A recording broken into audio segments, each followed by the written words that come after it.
Well,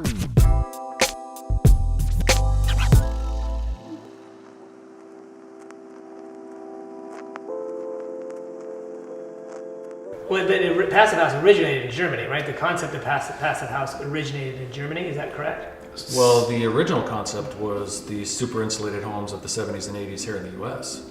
And Dr. really? Feist of the PHI adopted those principles and modernized them. You know, because those old homes, they didn't ventilate them right, so they molded and basically disintegrated. Yeah. So they updated it with current, building science and basically turned that into, today's Passive House standard maybe some 15, 20 years ago.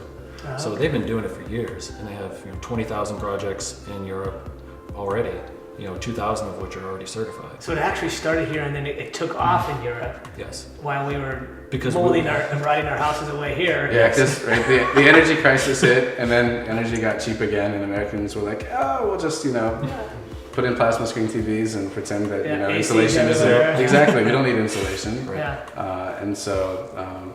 in your big SUV. Exactly. Yeah. Well, two of them. Yeah. Exactly.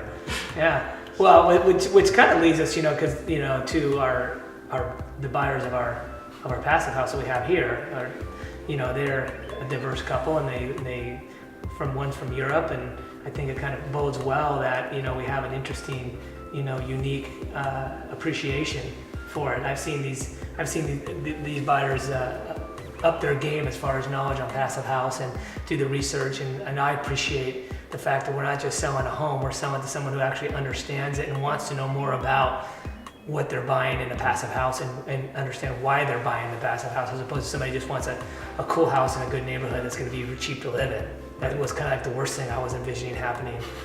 Ultimately my goal is to build it and sell it.